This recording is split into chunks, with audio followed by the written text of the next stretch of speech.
그들이 이 말을 듣고 마음에 찔려 그를 향하여 이를 갈거늘 스데반이 성령 충만하여 하늘을 우러러 주목하여 하나님의 영광과 및 예수께서 하나님 우편에 서신 것을 보고 말하되, 보라, 하늘이 열리고 인자가 하나님 우편에 서신 것을 보노라. 그들이 큰 소리를 지르며 귀를 막고 일제히 그에게 달려들어 성 밖으로 내치고 돌로 칠세. 증인들이 옷을 벗어 사울이라 하는 청년의 발 앞에 두니라. 그들이 돌로 스데반을 치니 스데반이 부르짖어 이르되, 주 예수여, 내 영혼을 받으시옵소서. 무릎을 꿇고 크게 불러 이르되, 주여, 이 죄를 그들에게 돌리지 마옵소서. 이 말을 하고 자니라. 8장. 사울은 그가 죽임당함을 마땅히 여기더라. 그날에 예루살렘에 있는 교회에 큰 박해가 있어 사도 외에는 다 유대와 사마리아 모든 땅으로 흩어지니라. 경건한 사람들이 스데반을 장사하고 위하여 크게 울더라. 사울이 교회를 참멸할세 각 집에 들어가 남녀를 끌어다가 옥에 넘기니라. 안녕하세요. 근수 가족 여러분, 매일 말씀의 김대찬입니다. 사도행전이 영광스러운 교회를 보여주며 하나님께서 어떻게 이 사랑하는 몸된 교회를 피값 주고 사신 교회를 인도하시는지를 보고 있습니다.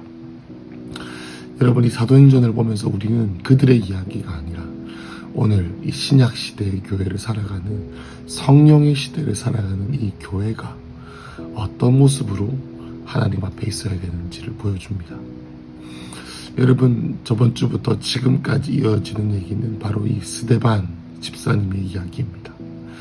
여러분, 이 스데반 집사님의 얘기가 저와 여러분의 보통의 삶을 살아가는 크리스천들이 가장 좋은 모델이라고 믿습니다.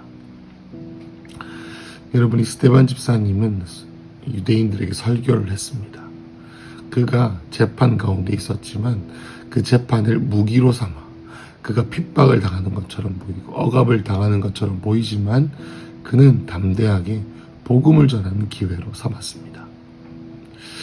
여러분, 스데반은 이렇게 강하고 그들을 하나님 앞에서 고발하고 그들을 하나님 앞에서 얼마나 죄인인지, 메시아가 그 앞에 있지만 메시아를 알아보지 못하는 데서 끝나는 것이 아니라 죽이기까지 하는 파렴치한 죄인임을 그들이 깨닫게 합니다.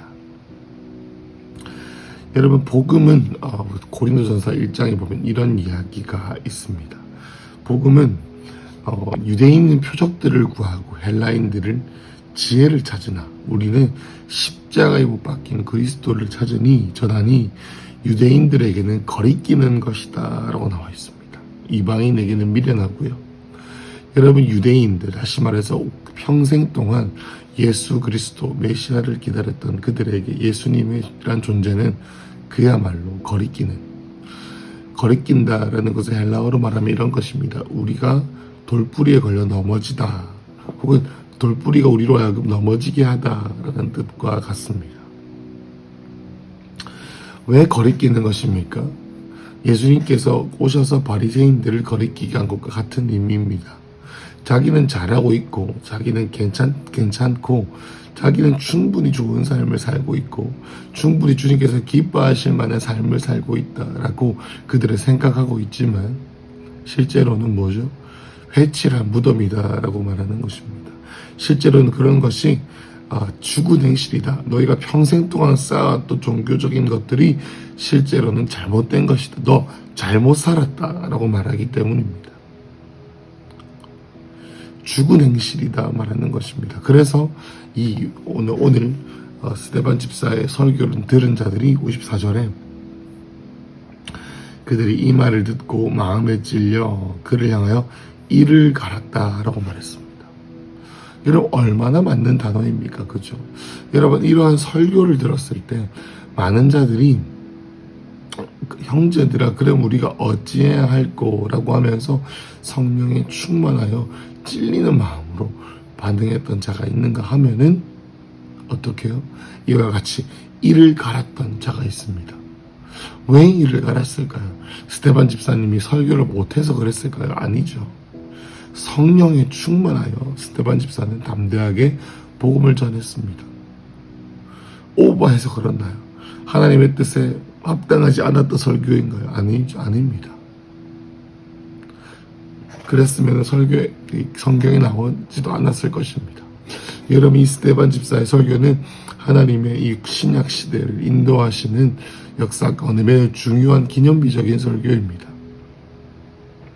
스데반 집사가 설교를 못해서도 아니요, 성령에 충만하지 못해서도 아니요, 사람들을 살피지 않아서가 아니라 하나님의 뜻이었습니다. 뭐요? 하나님의 뜻은 우리의 마음을 불편하게 하기 위함입니다. 여러분, 우리가 설교를 들으면서 우리의 마음이 불편하여져서 그 목사님, 설교하시는 분께 우리의 마음이 대적하는 마음이 있었습니까?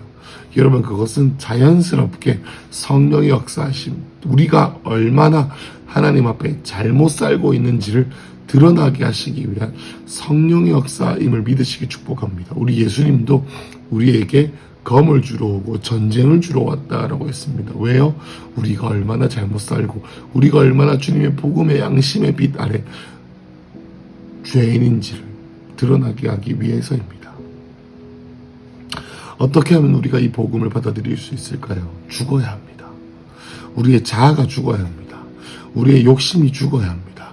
우리가 잘 살고 있다는 이 교만한 바리새인과 같은 가식과 위선과 종교적인 이 위선이 죽어야 합니다.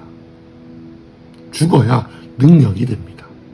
우리가 유대인들은 표적을 구하고 헬라인들은 기적을 구하지만, 지혜를 구하지만, 우리는 십자가에 못 박힌 예수 그리스도, 뭡니까? 죽으신 예수 그리스도, 그 예수 그리스도를 보고 우리가 죽어야 한다.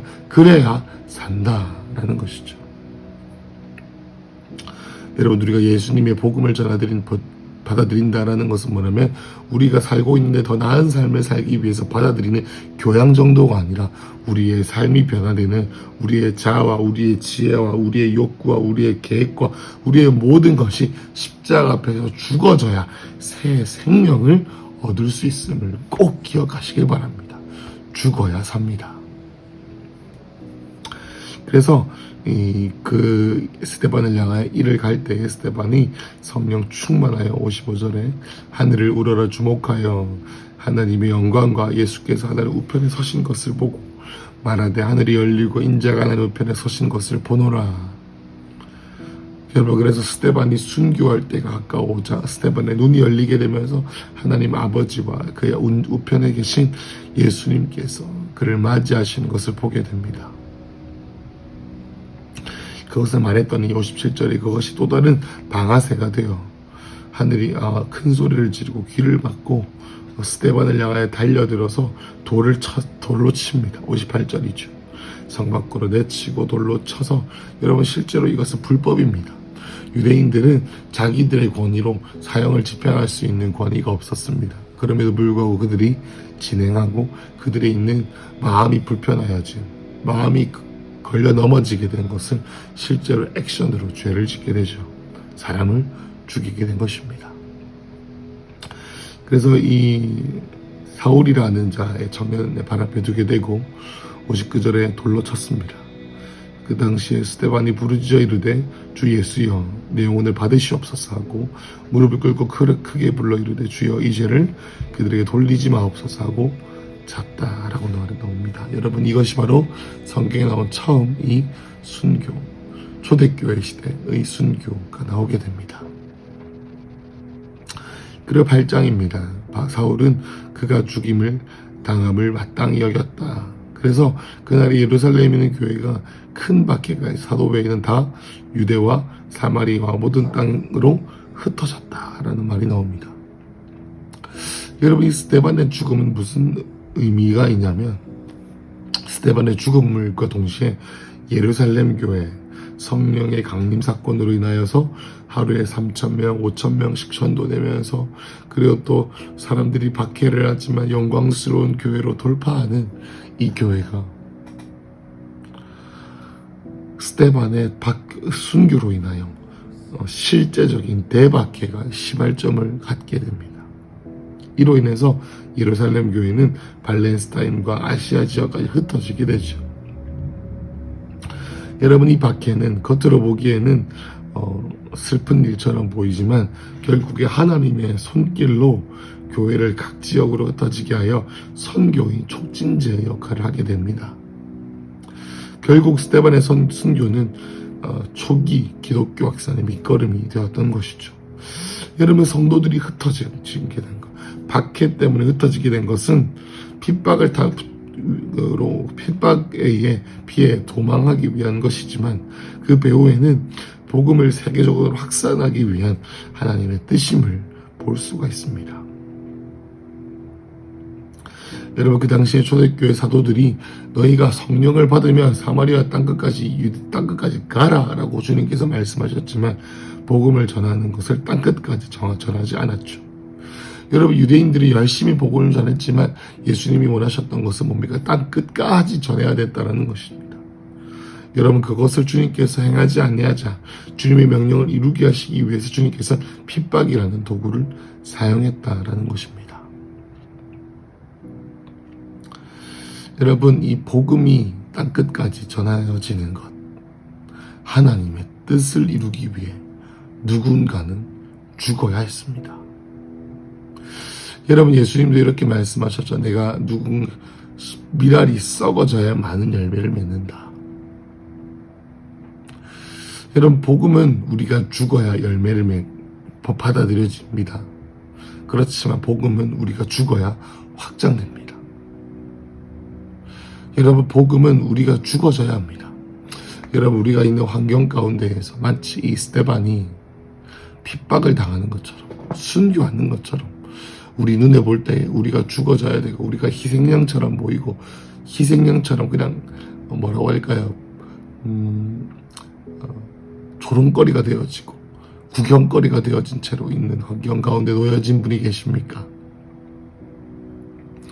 여러분, 우리가 이 스데반이 죽는 것처럼 우리가 아무리 말해도 우리가 말하면 말할수록 하나님을 따라가면 따라갈수록 우리 상황과 환경 가운데 있는 많은 분들에게 상처를 주고 예수를 믿지 않는 자들에게 도리어 싸움을 거는 꼴이 되어버리는 그런 환경 가운데 계시는 분이 계십니까? 여러분, 그래서 우리의 믿음을 따르는 것이 그들에게는 우리에게 핍박거리임을, 그것이 자동적으로 되어지는 것을 바라보는 분이 계십니까? 여러분, 그것이 저와 여러분의 삶 가운데 순교의 자리임을 믿으시길 축복합니다. 여러분, 어떤 목사님이 이렇게 말씀하셨습니다. 이 시대 진정한 순교는 우리의 혈기를 부리지 않는 것이다. 이 시대 분명한 선교는 우리의 세상 욕심과 인정받고자 하는 욕구와 우리 가운데 있는 모든 죄성들을 죽이는 것이다. 우리가 속해 있는 환경 가운데 복음을 핍박하는 자들에게 우리가 혈기로 반응하지 아니하고 겸손함으로 섬기는 것, 순교의 마음으로 섬기는 것, 여러분, 이것이 복음이 전달되어지는 유일한, 확장되는 유일한 도구임을 믿으시길 축복합니다. 이런 말씀을 정리하면 올해 결론은 이것입니다. 죽어야 복음을 받아들이고 죽어야 복음이 확장됩니다. 죽어야 우리의 마음 가운데 있는 복음에 거리끼게 하고 우리가 잘못 살고 있다고 성령께서 꼬집으시는 이 성령의 역사를 받아들이고 겸손함으로 받아들일 수 있고, 또 우리가 죽어야 복음이 확장된다라는 것입니다. 스데반의 죽음으로 이스라엘에 있는 모든 크리스천들이 흩어지게 된 것처럼 우리가 죽어야 미랄이 썩어짐으로 말미암아 예수께서 우리를 죽으심으로 말미암아 많은 열매를 맺게 될 것입니다. 여러분, 오늘 하루 함께 십자가에 못 박혀 죽으십시다. 우리의 자아와 우리의 생각을 죽고 우리의 인정받고자 하는 욕구와 우리가 대접받고자 하는 욕구, 이것을 죽임으로 인하여 겸손함으로 많은 자들에게 대성물로 주기 위해 그 생명을 죽음으로 하나님 아버지께 드렸던 스데반과 예수님처럼 우리 오늘 함께 기쁨으로 어린 양의 합당한 상급을, 어린 양의 합당한 영광을 드리기 위해 죽음으로 우리의 삶을 드리며 하나님을 여롭게 하는 하루 되시기를 예수님의 이름으로 축복합니다. 사랑하는 주님, 하나님 나라에서는 죽어야 인정받고 죽어야 역사가 일어납니다. 세상에서는 우리가 굴림해야 역사가 일어나지만 하나님 나라에서는 죽고 흩어져야 역사가 일어나고, 세상에서는 그들을 설득시켜야 누군가가 전도되어지는데 우리는 죽어야 복음을 받아들일 수 있습니다. 하나님, 오늘 내 자아와 내 육신과 내 영혼육을 주의 십자가에 올려드리니 주여 오늘 우리의 삶을 통하여 일하여 주시옵소서. 예수님 이름으로 기도했습니다. 아멘.